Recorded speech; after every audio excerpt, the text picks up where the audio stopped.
ये एपिसोड वहीं से शुरू होता है जब सभी मास्टर्स अपनी पावर की मदद से तभी सेन को मेगेटियन का बात याद आता है जब उसने सेन को कहा था कि अगर तुम अपने इंसानी भावनाओं पर काबू पा लेते तो तुम शायद चांद को बड़े आसानी से काट पाते, लेकिन शायद अब यही भावनाएं तुम्हारे लिए सबसे बड़ा मुसीबत बन सकता है। जिसके बाद सेन को अब महसूस होता है कि उसे शायद सच में इंसानी भावनाओं को नहीं रखना चाहिए था। दूसरी तरफ सभी मास्टर्स अपने पावर को उस एनर्जी बॉल में अभी तक डाल रहे होते हैं। अब वो एनर्जी बॉल बहुत ज्यादा खतरनाक और बड़ा हो जाता है। तभी सेन ग्रैनी को इशारा करके च्यून को अपने सामने से ले जाने को कहता है। ग्रैनी भी उसके इशारे को समझ जाती है और वह बिना किसी देरी किए च्यून को सेन से थोड़ा दूर कर लेती है, लेकिन च्यून कहती है कि मास्टर, मैं आपके साथ रहकर आपकी मदद करना चाहती हूँ, मुझे दूर मत कीजिए। अब देखते ही देखते एनर्जी बॉल बहुत बड़ा हो जाता है और उसके चपेट में अब सेन भी आ जाता है। ये देखकर बाई बहुत खुश हो जाता है क्योंकि अब वो अपनी बड़ी बहन के मौत का बदला ले पाएगा। फिर बाई अपनी बहन के तलवार को बाहर निकालता है और सेन से कहता है कि तो क्या हुआ अगर तुम मार्शल आर्ट के लास्ट स्टेज पर हो, लेकिन फिर भी आज तुम यहाँ पर मरने वाले हो। इतना कहकर बाई अब और जोर जोर से हंसने लगता है। ये सब देखकर अब रेनकोट मैन को कुछ भी समझ में नहीं आता और वो सोच में पड़ जाता है कि आखिर सेन इन सब के खिलाफ काउंटर अटैक क्यों नहीं कर रहा, क्योंकि सेन चाहे तो बड़े आसानी से इस एनर्जी को डिस्ट्रॉय कर सकता है। फिर हम सेन को देखते हैं। अब वो समझ जाता है कि उसका भाई उससे बदला लेने के लिए सभी मास्टर्स के पावर का इस्तेमाल कर रहा है। फिर रेनकोट मैन सेन से कहता है कि टॉप 5 मास्टर्स के साथ अकेले फाइट करना शायद तुम्हारे लिए मुश्किल हो रहा है। इसी पर सेन रेनकोट मैन से कहता है कि क्या तुम्हें मेरा कोई हेल्प चाहिए, लेकिन पता नहीं रेनकोट मैन को क्या होता है कि वो अपने स्वॉर्ड को बाहर निकाल कर उस एनर्जी को डिस्ट्रॉय करने के लिए चला जाता है। ये देखकर सभी मास्टर्स फिर से अपनी पावर ताकि रेनकोट मैन उस एनर्जी को डिस्ट्रॉय ना कर पाए। दूसरी तरफ रेनकोट मैन उस एनर्जी पर अटैक करके उसे डिस्ट्रॉय करने की कोशिश करता है, लेकिन वो इसमें नाकाम होता है। अब सेन सोचता है कि इन टॉप 5 मास्टर के साथ बाई भी काफी नहीं है और पता नहीं क्यों मैं अचानक से लेवल अप नहीं कर पा रहा हूँ, मैं इससे आगे नहीं बढ़ पा रहा हूँ। ऐसा हो सकता है कि शायद मेरे अंदर जो भावनाएं हैं वो मुझे ऐसा करने से रोक रही है। जिसके बाद सेन उन सभी से कहता है कि अब मुझे जल्द से जल्द चांद को काटना होगा, इसीलिए मैं और ज्यादा इंतजार नहीं कर सकता। इस बात को सुनकर सभी मास्टर्स अचानक हैरान हो जाते हैं और सब के सब अपनी जगह पर रुक जाते हैं। तभी सेन अपने सिर्फ एक ही मामूली टेक्निक से उस खतरनाक और पावरफुल एनर्जी को डिस्ट्रॉय कर देता है, लेकिन शायद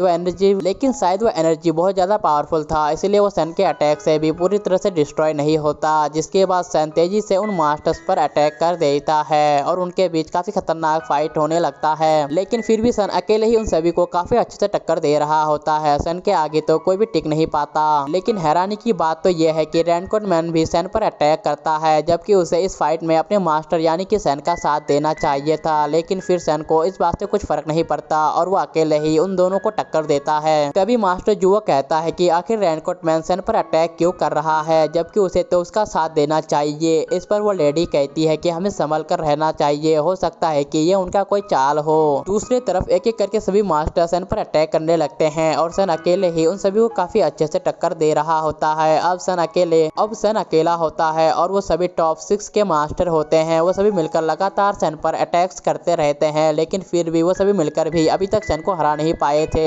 उल्टा सेन उन सब पर भारी पड़ने लगता है और जैसा कि हम सभी जानते हैं कि सेन को तलवार के देवता ने चुना है, इसीलिए वो इन सभी से कहीं ज्यादा पावरफुल है। जिसके बाद सेन 3 मास्टर्स को बुरी तरह से हरा देता है। अब सेन जैसे ही नीचे आता है तभी मौका पाकर फिर से बाकी बचे 3 मास्टर्स उन पर अटैक कर देता है, लेकिन सेन बड़े आसानी से उन तीनों को भी टक्कर देता है और उनके अटैक्स को तो ऐसे रोकता है जैसे कि सेन के लिए ये कोई बच्चों का खेल हो। अब सेन को लगने लगता है कि ये लोग अटैक करना बंद नहीं करेगा, इसलिए अब सेन को ना चाहते हुए भी अपने एक खास टेक्निक का इस्तेमाल करना पड़ता है। सेन के बाद सेन अपने एक खास टेक्निक से उन सभी पर अटैक कर देता है। सेन के इस अटैक से वहां पर थोड़ी देर के लिए बहुत तेज रोशनी हो जाता है, जिससे कि कोई भी कुछ देर के लिए किसी को भी कुछ भी दिखाई नहीं देता। फिर कुछ देर सब कुछ शांत होने के बाद च्यून अपनी आंखें खोलती है और वो जो देखती है वो हैरान करने वाला था, क्योंकि सभी लोग अब अपनी जगह पर स्टैचू बन गए थे। जिसके बाद सेन अपने स्वॉर्ड को निकालकर बाई को मारने वाला होता है, लेकिन तभी अचानक च्यून बीच में आकर उसे रोक लेती है। इस पर सेन उसे अपने रास्ते से हट जाने को कहता है, लेकिन च्यून इस बात के लिए नहीं मानती और वो कहती है कि मास्टर, मुझे पता है कि जब कोई अपना आपके खिलाफ हो जाता है तो कैसा लगता है, लेकिन अगर आज आप अपने भाई को मार डालोगे तो आपको जिंदगी भर इसका पछतावा रहेगा। इस पर सेन कहता है कि आज मैं इस गद्दार को मारने भावनाओं पर हमेशा के लिए काबू पा लूंगा। इस पर च्यून सेन से कहती है कि बात ये नहीं है, अगर आप चाहते तो उस समाधि में आप मेरे स्वॉर्ड को निकाल कर उस आदमी को मार सकते थे, लेकिन आपने ऐसा कुछ भी नहीं किया क्योंकि आप एक अच्छे देवता हो, जबकि मैं एक बेकार लड़की हूँ। लेकिन फिर भी आपने मेरा हौसला बढ़ाया और मुझे कभी हार न मानने की सलाह दी। यहाँ तक कि जब कंपटीशन स्टार्ट होने वाला था तब आपने मुझे एक शॉट दिया ताकि मैं अपना ख्याल रख सकूं। और इसके अलावा आपने वादा किया था कि आप लियांग सेट को फ्यूचर में दोबारा लिखोगे। लेकिन अगर सच में किसी देवता में इमोशनल ना होता तो आप ये सब कुछ क्यों करते? और ये सभी स्टूडेंट अभी तक मरे नहीं है, बल्कि पॉइजन की वजह से ऐसा हो गए हैं। और इसी के साथ ये पार्ट यहीं पर खत्म हो जाता है।